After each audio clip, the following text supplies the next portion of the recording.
material. So this week we are continuing with the continuous distributions, probability distribution.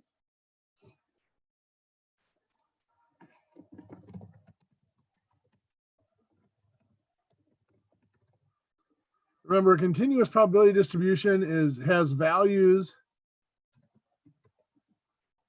covering an entire interval on the number line. That's the definition of continuous. It means there are no gaps in between values. Every value is available for use. So which means that there's an infinite number of possible values. Because of that, probability that x equals any given value is always 0. Because if the probability of x being equal to an individual value was anything other than 0, and there's an infinite number of values, well, those probabilities would add up to be infinitely large. So we're always looking at probability that x is in a certain range. And of course, that probability, just like any other probability,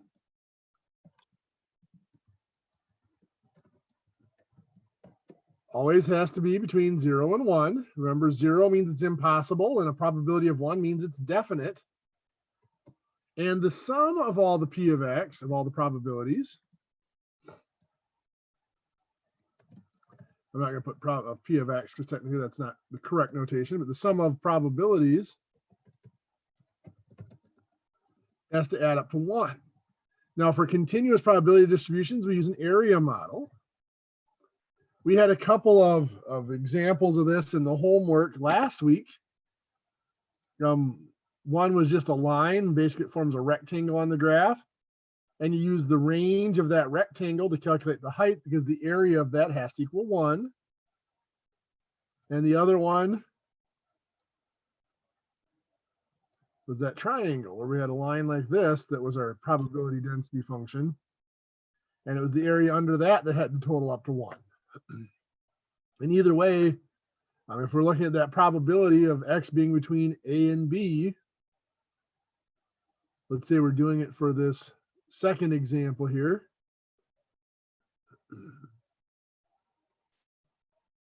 Let's say this is a and this is b. You just need to find the area underneath that line between those two values. Well, today we're going to focus on a special continuous distribution, and that is the normal distribution. The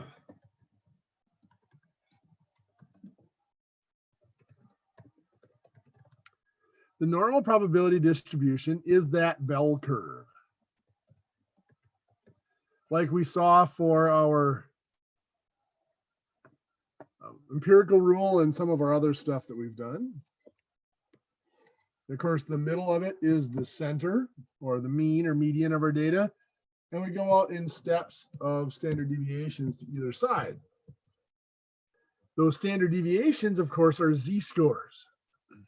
Now, one very special type of normal probability distribution is a standard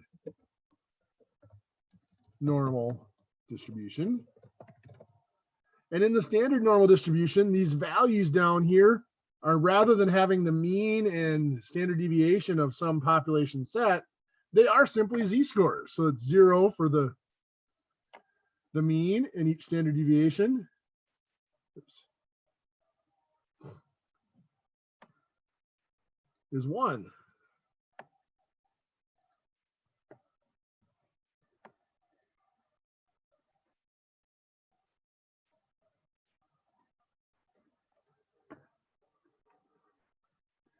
So basically what we're saying is in the standard normal distribution, the mean equals 0.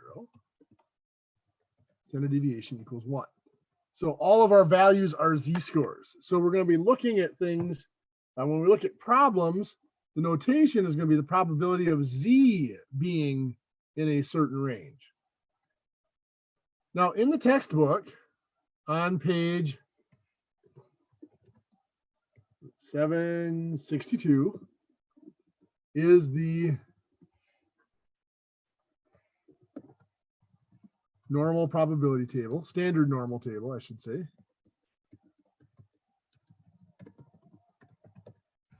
So you can look up these standard normal probabilities in that table. So if we're going to try to look up probability that X, or Z, I should say, is less than 1.23. The probability that's given in that table is the probability that Z is less than the value in the table. So if we look up 1.23 in the table, that'll give us the probability that Z is less than 1.23. The way that table works is along the left side down here, it would have 1.1, 1.2, 1.3, 1.4.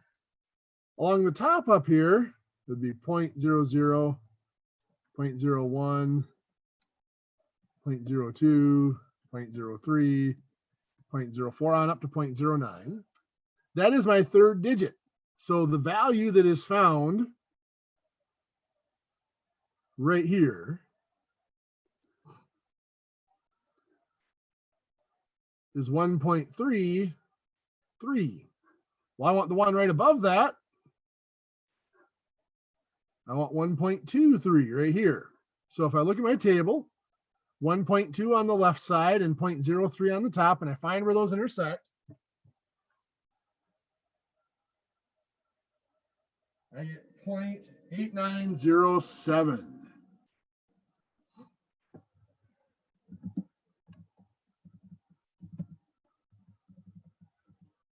So finding the probability of Z being less than a number is pretty simple with the table because that's what it gives.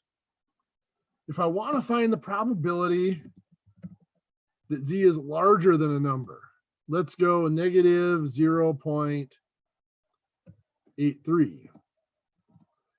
Well, I'm going to look in my table negative 0.8 and then over to the 3. So negative 0.8 over to 3 is 0.203 is what reads in the table. 0.33, I should say. But that, remember, is the probability that Z is less than negative 0.83. Probability that Z is greater than negative 0.83 is going to be the complement of that. That'll be 1 minus the probability that Z is less than negative 0.83. So that's going to be 1 minus 0.2033 or 0.7967 is that probability. If I want to find the probability of being between two numbers, let's say the probability that Z, let's say it's between 0.42 and 1.88. Well, the way I'm going to write this is the probability of Z being less than 1.88 minus the probability of Z being less than 0.42. Because what I'm looking at is the bell curve. Probability of being less than 1.88. 1.88 is up here somewhere. That would be this area right here. The probability of being less than 0.42 is this probability here. If I subtract those, what I am left with is this probability here. And that is the difference, but the probability of being between 0.42 and 1.88. So I look up 1.88 in my table.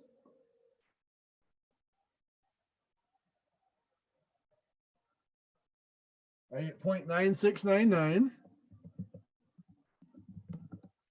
And I look up 0.42.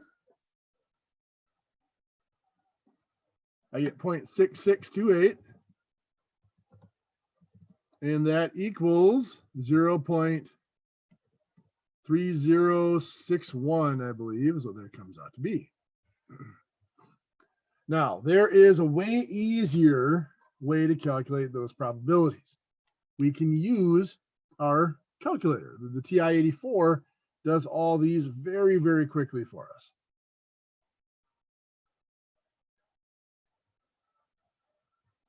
I'm just getting them jot down here quick. So let's jump to the calculator here quick and take a peek at these. The calculator will always accept what the calculator is always going to find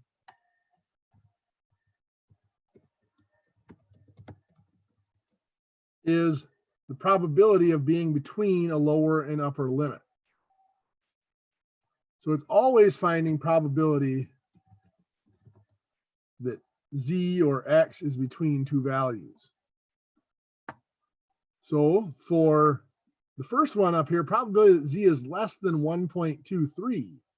The way we're going to do that is it's the probability that Z is between negative infinity and 1.23. Now, the way the calculator accepts negative infinity, there's two ways that it does it. Negative followed by 6 nines, or negative 1 EE99, scientific notation. I'll show you both of those here as we look at the examples. So we go to second, distributions.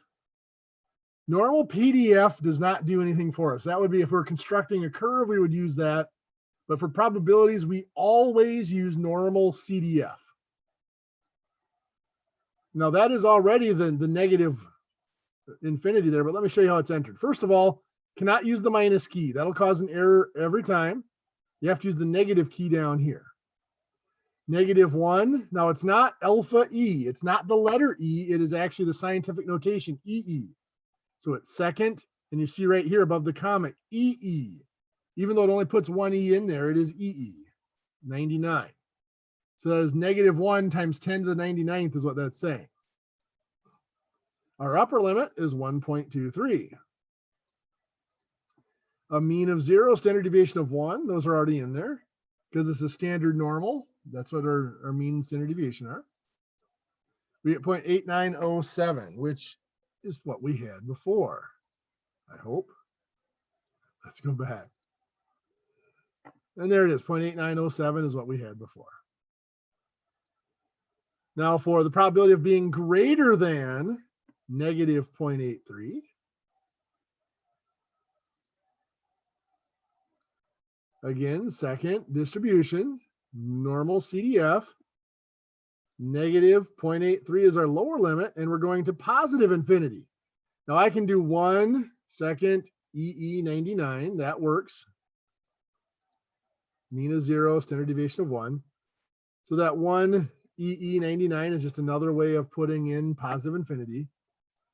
I'm going to show you that the nines work as well. So instead of doing 1 EE99, I could just do 1, 2, 3, 4, 5, 6 nines.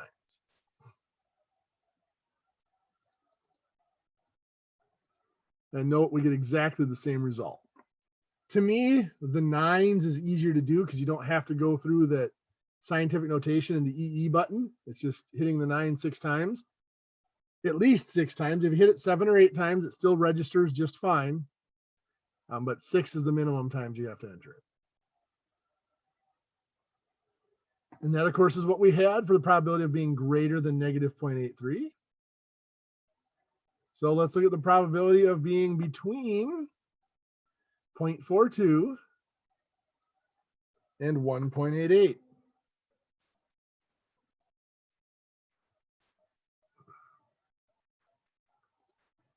And 0.3072 is a little bit different than what we had, isn't it? I had 0.3061. I subtracted wrong. It was 7.1 is what that should have been. So there it is. Maybe a little bit of a round off error in it, but that's, we get basically the same answers between the calculator and the table. The calculator to me is just way easier to use. Now that is the standard normal distribution. We can use a general normal distribution where the mean and standard deviation can be anything.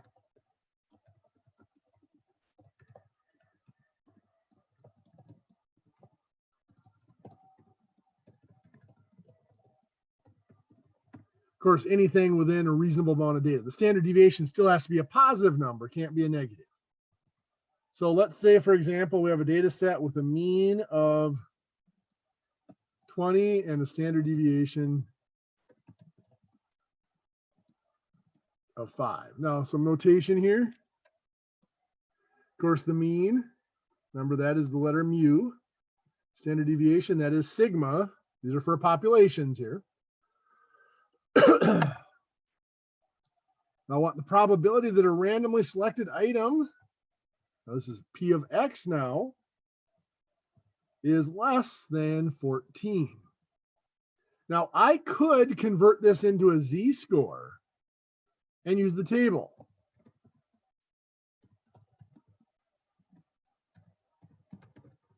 So 14 is a z-score. That'd be 14 minus 20 divided by 5 would be negative 1.2. So then that could be used in the table. That's just probably that z is less than negative 1.2. So we could look that up in the table. Or we can just go to the calculator and put in our mean and standard deviation.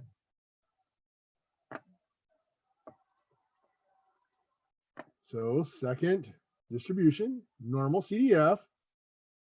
We are going from 14, actually going from negative infinity, so negative 999999 to 14 with a mean now of 20 and a standard deviation of 5. We get 0.1151 is that probability.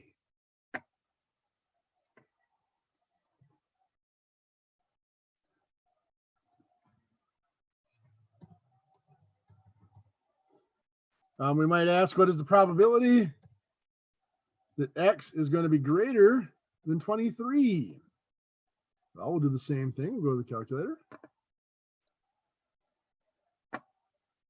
Second distribution, normal CDF. Lower limit is 23. We're going to positive infinity. Still mean of 20 and standard deviation of 5. Giving us 0.2743 is that probability.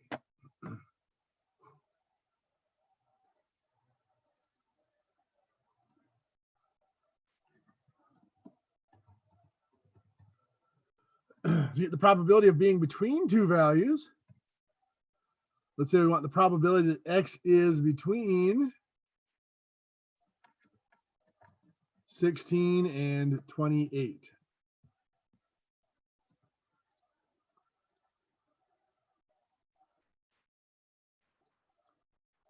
So second distribution, normal CDF, we're going from 16 to 28, mean of 20, standard deviation of 5, and repaste. We get 0.7333 is that probability.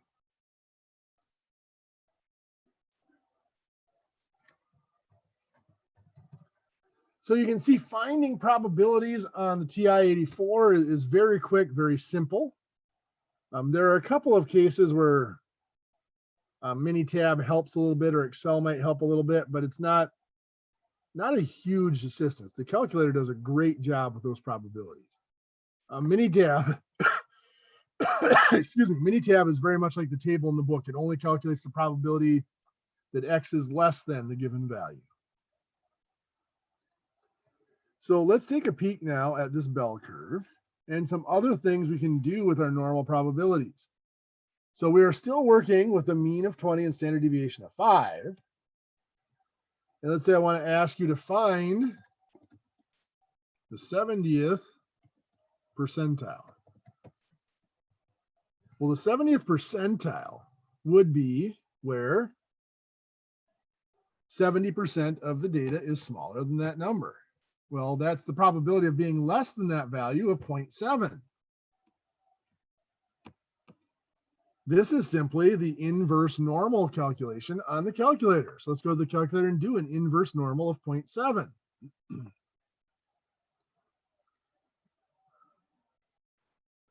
So second distribution, now it's inverse normal, option 3.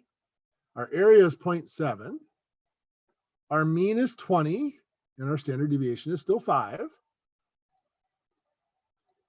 And we get 22.62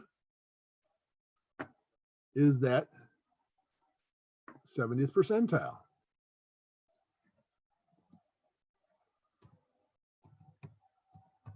Now note, this is not a probability. It can't be because bigger than 1. This is the value on the curve. If the center of the curve here is 20, because the mean is 20, the 22.62 here is the value on the curve that has 70% of the area to the left of it, or less than it. That's the definition of a percentile. Now, another common calculation is find the values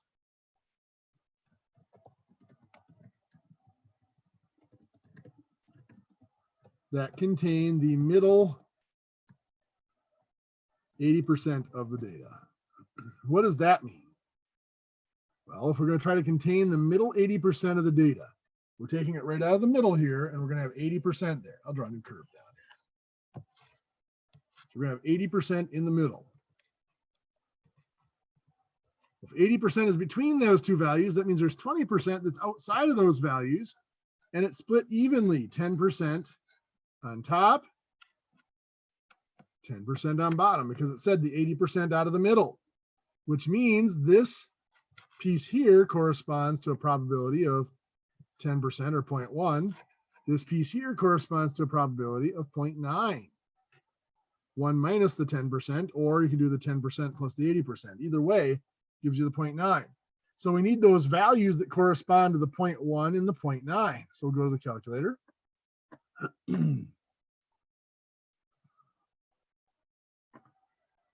Second, distribution, inverse normal. Let's do the 0.1 first. We get 13.59. Then if we do the inverse normal for the 0.9,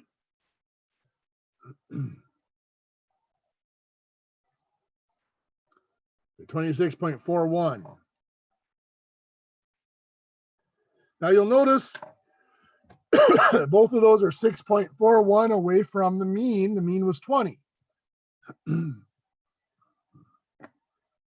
So the values that contain the middle 80% of our data here, it is between 13.59 and 26.41. So there's a lot of things we can do with this normal distribution. It's an extremely powerful tool. Now, if a data set is normally distributed or approximately normally distributed, as we said, there's a lot that we can do with that normal distribution. So it is valuable to be able to tell if a data set is approximately normally distributed.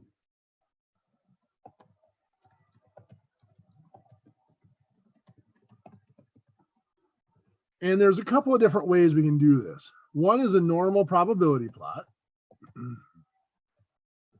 Another very similar to the normal probability plot is called the normal quantile plot.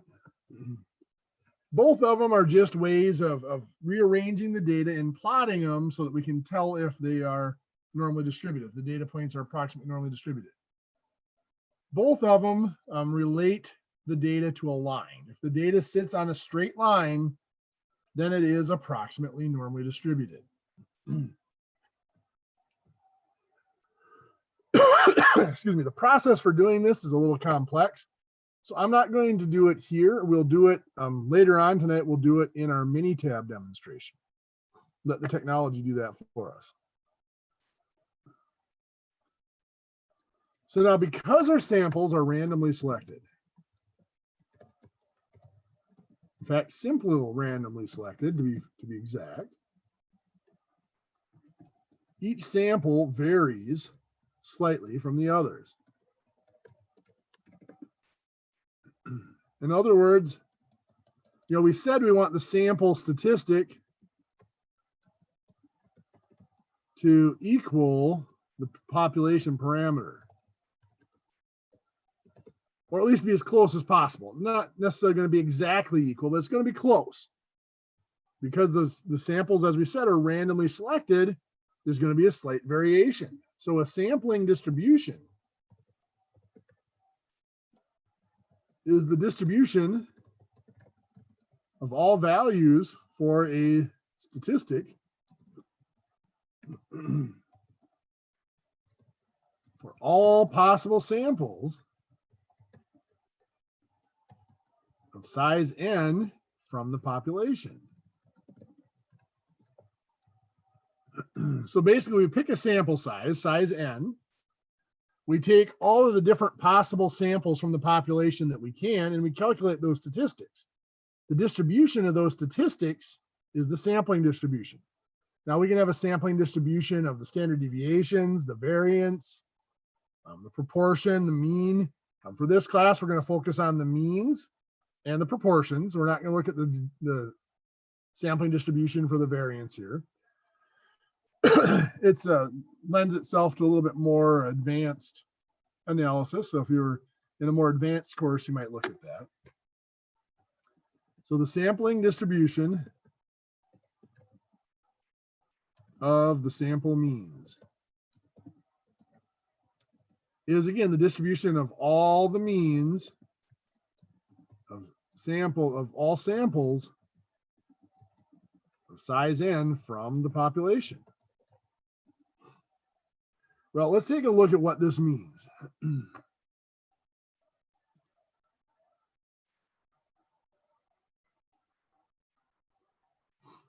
going to go to Excel here quick. There we go. So I'm going to create a population for you. My population is only going to consist of 5 numbers. It's going to be, excuse me, 8, 11, 12, 15, and 19. Oops, 19. There's my 5 numbers. Now that has a population mean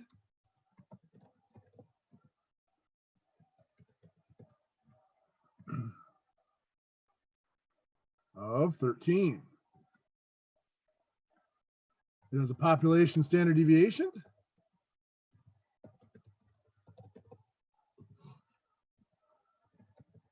Now notice there's stdev.p and .s. .s is for a sample. This is for the population, so I use the .p. And I get my population standard deviation. So now we're going to pick a sample size. I'm going to pick n equals 3. So I'm going to take all samples of size 3. So my first sample of size 3 will be 8, 11, 12. Second would be 8, 11, 15. 8, 11, 19. Then we'll do 8, 12, 15. 8, 12, 19. 8, 15, 19. 11, 12, 15. 11, 12, 19. 11, 15, 19. And 12, 15, 19. Do I have 10 of those? Yes, it looks like I do. So those are all 10 of my samples of size 3, all 10 of the possible samples of size 3 I can get from that population. So my sampling distribution are the sample means, the mean of each of these samples. Average is the command, by the way, for mean in Excel. So the smallest mean is 10.3 and the largest sample mean is 15.3. And all those values in between, that is our distribution of those sample means right there.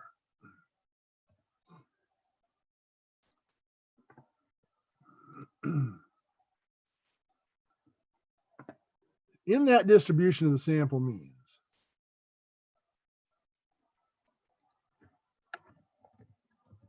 the mean of the sample means will equal population mean. Now I'm going to write this out in notation here again. So mean is sample means. It is a population because it's all the possible sample. The sample means would be the x bar. So that's mu sub x bar equals mu for the population. That'll always be true. So let's take a look at what that means in our Excel file here. So if I find the mean of my sample means,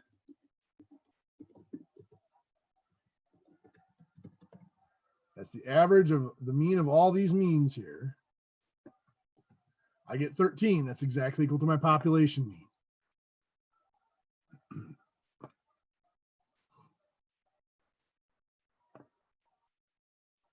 The second part is defined by something called the central limit theorem.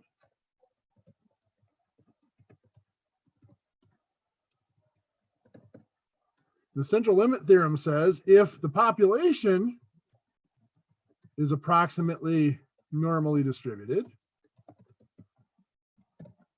then the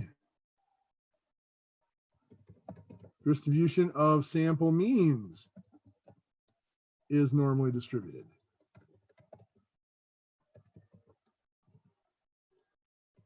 If the population is not normally distributed, the distribution of sample means will only be normally distributed for sufficiently large values of n, so sample size. Now the sufficiently large sample size depends on the shape of the population distribution. Now, a lot of textbooks say 30 or larger is big enough, and in most cases it is.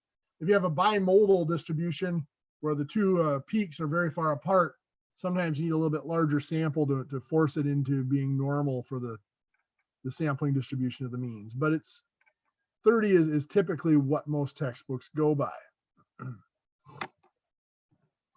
And of course, that mean of those sample means is equal to the population mean. Also, if the population is infinitely large,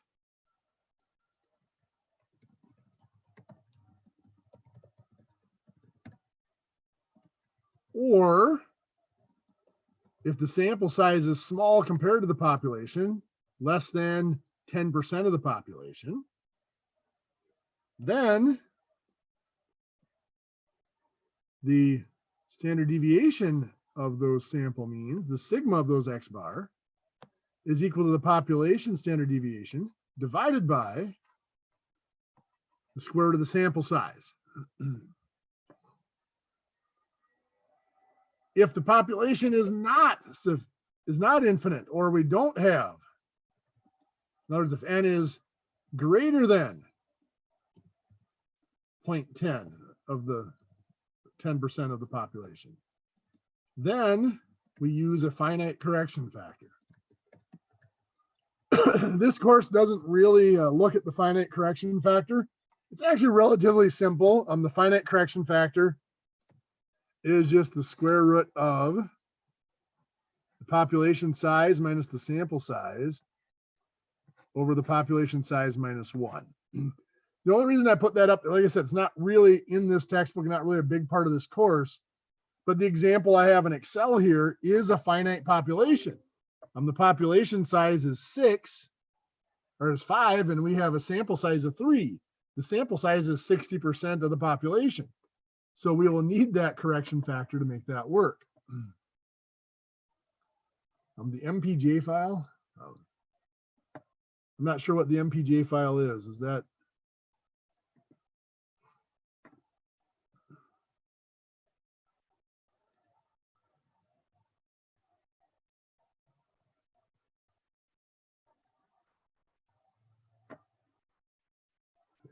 As you're responding there, I'll go to Excel here quick and I'll show you.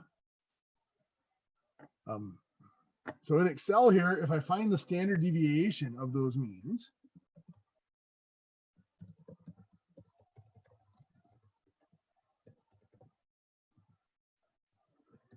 Now this is still a population, so it's dot P. Notice the standard deviation is quite a bit smaller than my population standard deviation. Well, if I use that standard error, which is that population standard deviation divided by the square root of n, in this case n was 3, notice it still does not equal. Well, the reason is because this is a finite sample. You get finite correction factor.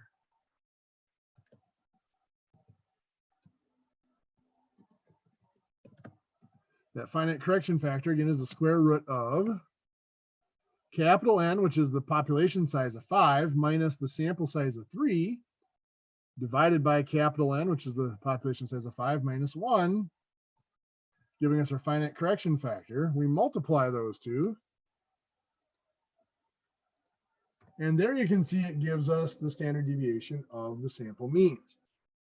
Now, like I said, the only reason we needed that finite correction factor is because this was such a small population. If it was a really large population, that would have came out without that correction factor. Okay, so our next step, I want to talk about the sampling distribution of the population proportion.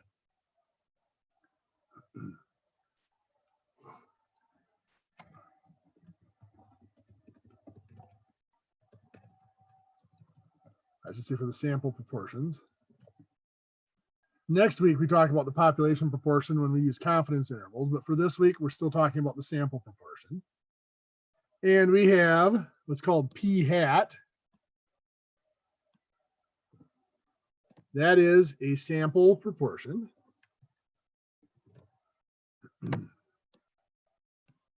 Regular P, of course, is population proportion. And that is just the percent or portion of the population that has a given characteristic.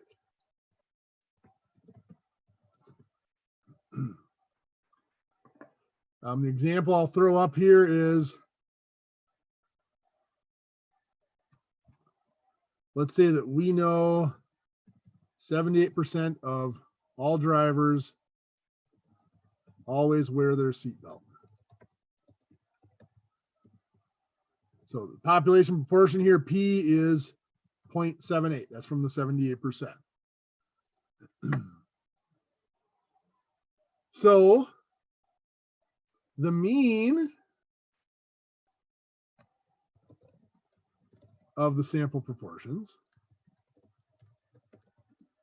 should just equal that population proportion. So our notation here is the mean mu of the P hats should equal that population proportion, P. And if the sample size is sufficiently large again,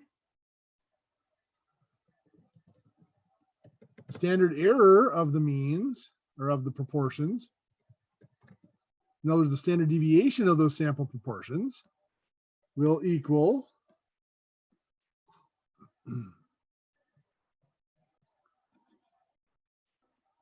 so the sigma of the P hat will equal the square root of P times 1 minus P divided by N.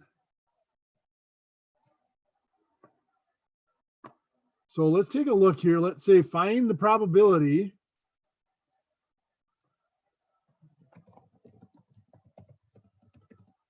that a sample of 200 drivers, I should say that a randomly selected sample,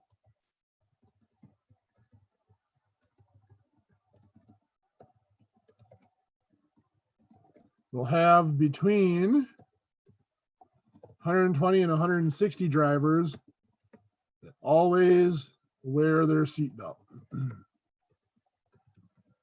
Well, first of all, let's convert the 120 into a proportion. 120 out of 200 would be 0.6. 160 out of 200 into a proportion is 0.8. So what we're really trying to find here is the probability that proportion is between 0.6 and 0.8. So let's go to the calculator.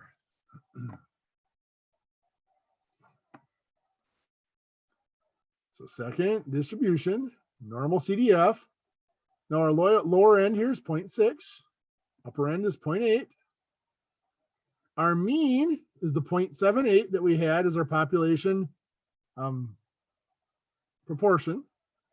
Now the standard error here, instead of standard deviation, we're going to use a standard error because this is a sample, not an individual value. So that is the square root of P, which is 0.78, times 1 minus P, so 1 minus 0.78, divided by 2n of 200. And we close our parentheses. And it gives us 0.7526. So probability of that proportion being, or the number of people that always wear their seatbelt between there is 0.7526, or more than 75% of drivers. More than 75% of the samples taken, I should say, will give us a proportion of between 0.6 and 0.8. Well, let's look at Minitab here.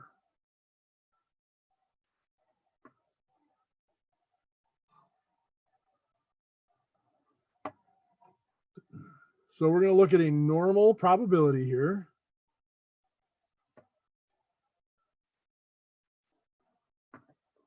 Now I'm just going to put in here a mean of 42.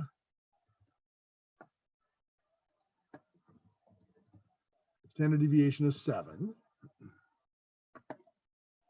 And let's calculate some probabilities. So I'm going to go up here to calc, probability distributions, and normal. Now, again, for normal, we don't ever use just the regular probability distribution. We always use cumulative. So this is going to give us the probability of being less than or equal to whatever value we choose. We put in our mean here of 42. Standard deviation is 7. And we're going to do input constant. We're going to say, what is the probability of being less than or equal to 40?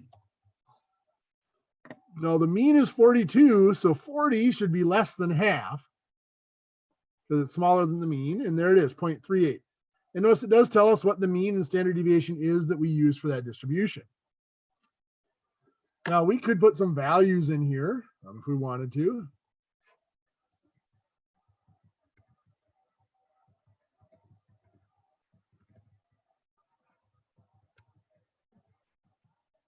Let's just look at those.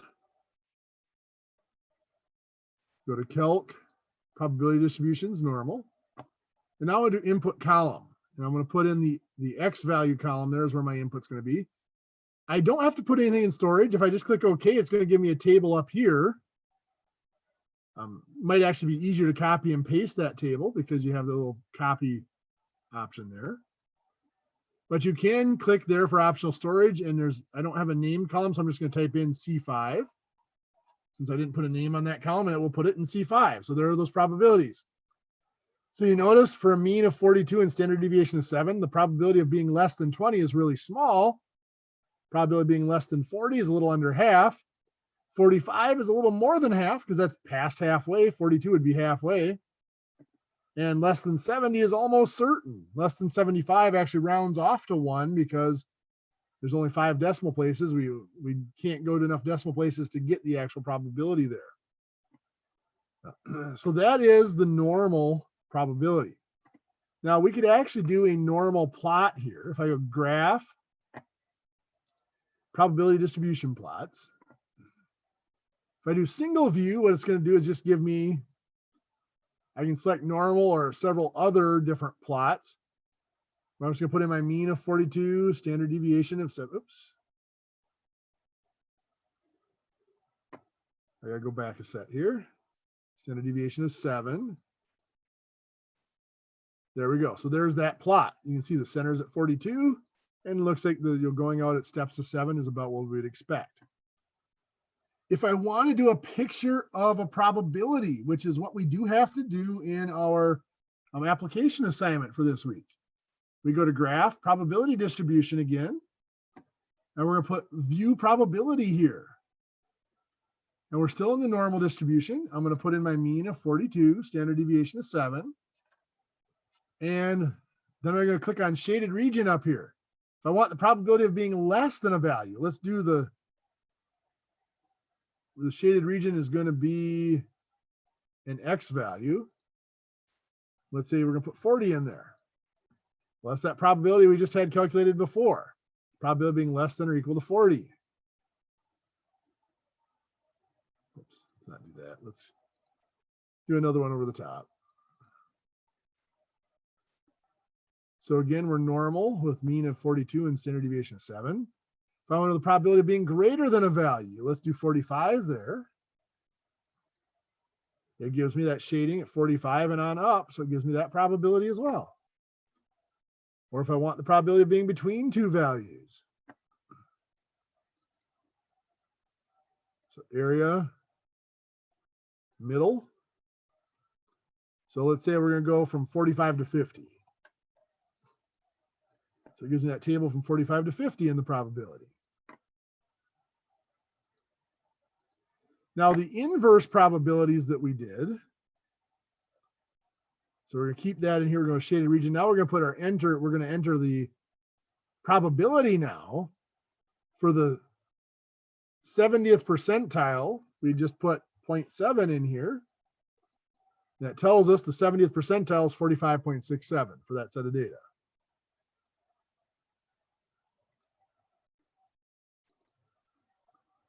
If I want to find those values that, 80, 90, whatever percent is between, I'm going to click on this both tails.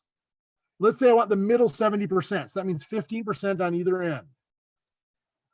You notice it gives me that. Oops, I clicked the wrong button. Those are outside of the 70% outside, not inside. I want this one here, 70% inside. So I'm going to go from 0.15 to 0.85. That would be my 70%. So I do still have to figure out what my tails are from my percent in the middle.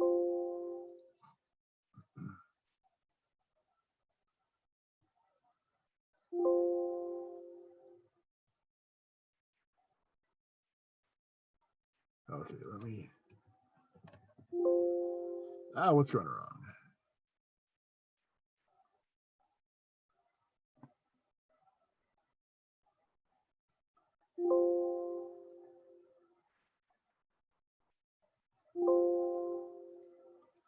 Here, let me back out of here and try it again.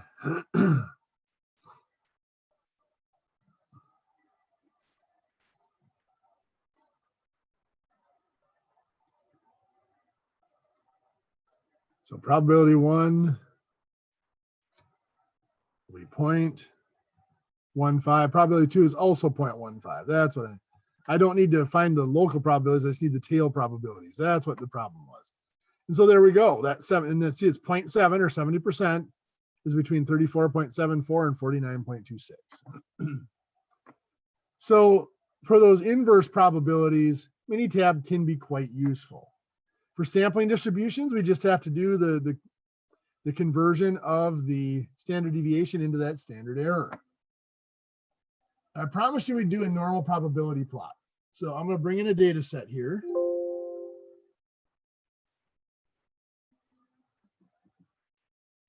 And this data set is the grades. So now I am going to go to graph again, but instead of probability distribution plot, I'm just going to do probability plot. Single. Now here I can select my distribution. I'm selecting a normal distribution. So I'm putting in the grades.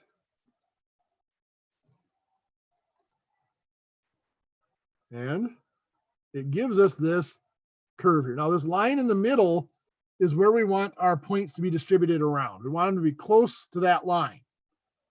But we don't want them to have a predictable pattern. Now these points are actually relatively close to the line, but it's a very predictable pattern. It curves downward, cups downward here on the bottom and cups upward on top. So this is not a normally distributed set of data. Let's actually do a set that's a little bit more normal.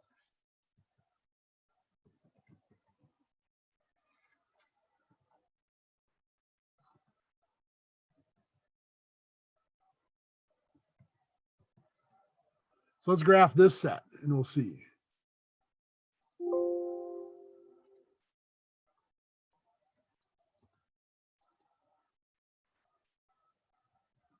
And you see those are fairly close to the line. It's not really a predictable pattern. Some are above, some are below.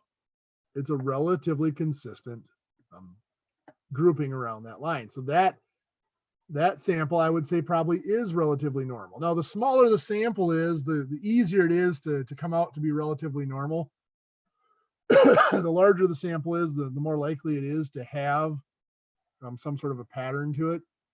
So if I had made up more points here, that might not have came out close to the line either.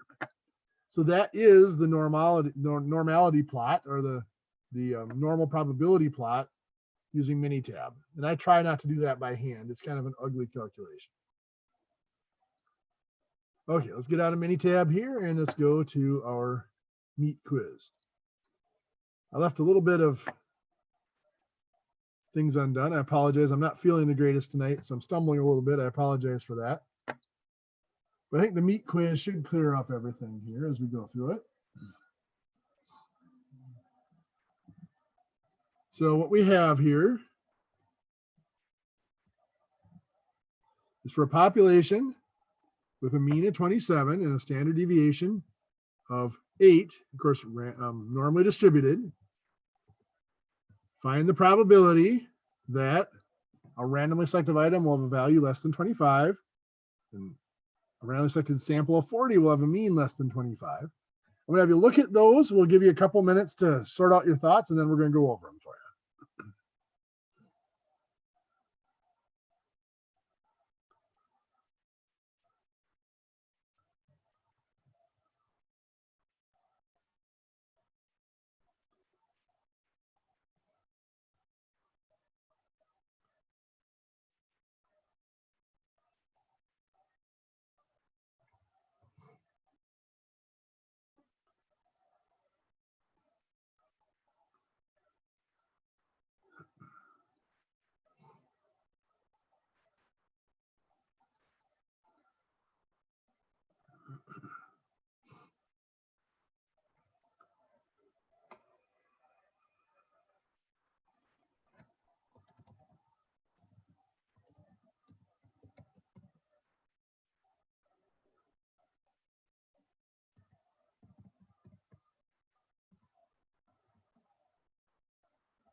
Let's take a look at these, see how you're doing. For the first one here, a randomly selected item will have a value less than 25. So this is a single item. So this is just a normal probability. So less than is going to be from negative infinity up to 25 with a mean of 27, standard deviation of 8. So let's go punch that in the calculator. So second distribution, normal CDF. We're going to go from negative 999999 to 25 with a mean of 27 and a standard deviation of 8. Give us 0.4013.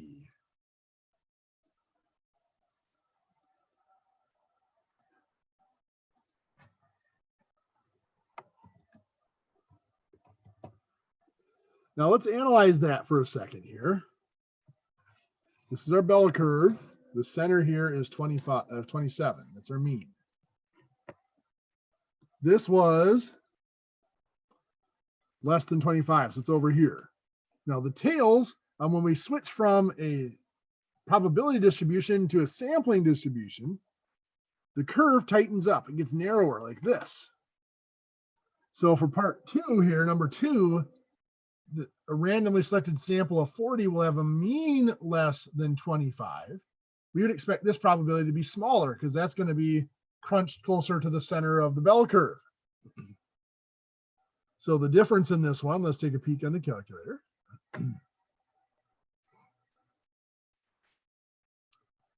Second distribution, normal CDF.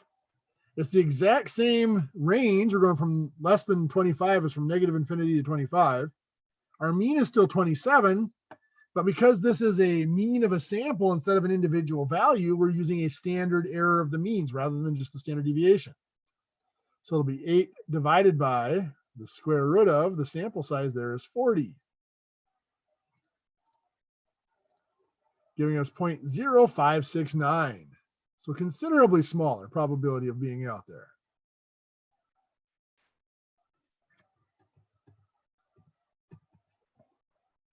And it makes sense because that curve of the distribution of the sample means is much tighter and narrower. The probability of being out on that tail is going to be much smaller.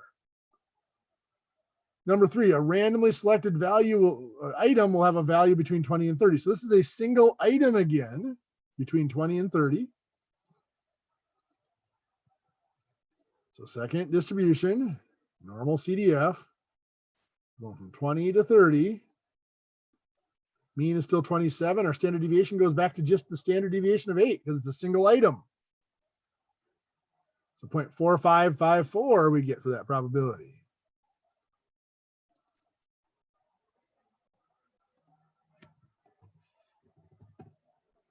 Second one here, what is the probability a randomly selected sample of 40 will have a mean between 20 and 30? So again, back down to this curve here. Between 20 and 30, oops. I change colors here. Between 20 and 30 is somewhere in here. For the individual items, that's a pretty wide range, but notice that curve is more spread out. For the sample means, the curve is tighter, so that 20 to 30 contains almost the whole curve. So we're expecting this probability to actually be larger than the probability for the individual values. So bigger than 0.4554.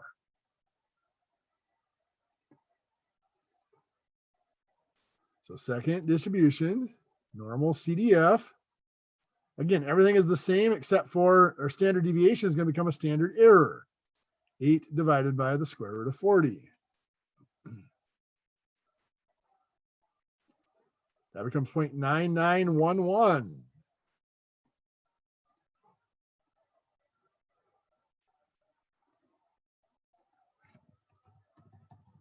And then number 5 here, just to show you what difference the sample size makes. If the sample is only 20 instead of 40 items, that curve spreads back out a little bit. I know I'm getting a little cluttered here, but that blue curve is not going to be quite as tight. It's going to be a little bit more spread out.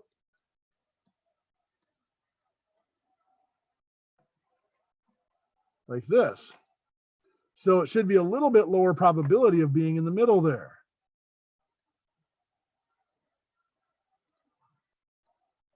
So let's go to the calculator and see what comes up. Second distribution, normal CDF. Everything's the same, and it's still a standard error, but only our sample size is now 20 instead of 40.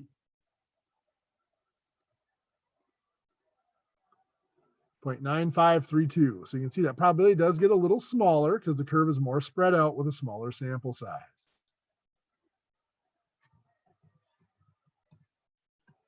Next, what is the values that the middle 60% of the data will be between? Well, I'm going to draw another curve here. So that's 60% in the middle, which means there's 40% outside, which means 20% over here and 20% over here. So this will be the 0.2 mark, and this will be the 0.8 mark. Remember, for using Minitab, both of those would be 0.2 because you're just looking at the probability in the tails. But for the calculator, it's the probability to the left. So we're going to do inverse normal for 0.2 and 0.8.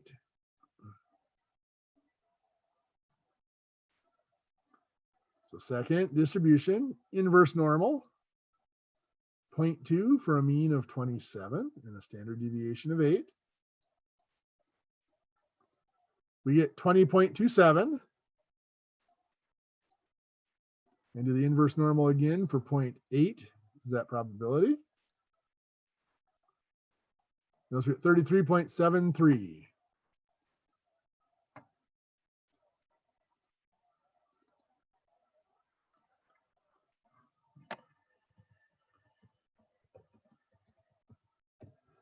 So the middle 60% of the data will be between 20.27 and 33.73. You'll notice the mean of 27 is exactly in the middle of that. It's 6.73 to either side of 27 to get to those points. The 75th percentile. Oh, this is quite simply just an inverse normal of 0.75.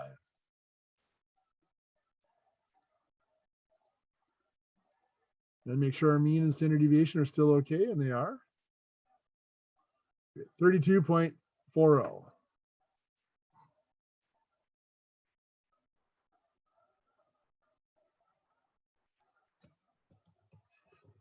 So that is our 75th percentile. So as you can see, this normal probability curve, this normal distribution is a very powerful tool. Hopefully I cleared things up a little bit here in the meat quiz. Didn't do the greatest job of explaining the sampling distribution probabilities in the lesson, but all you have to do is adjust it. So instead of being normal, still normal CDF, still negative infinity to 25 and a mean of 27, it's just now we have to use that standard error for the instead of a standard deviation. Okay, with that, I've mumbled on long enough. Like I said, I apologize for being a little off tonight. I've not been feeling well today. Anybody have any questions? Yeah, I'll shut off the recording.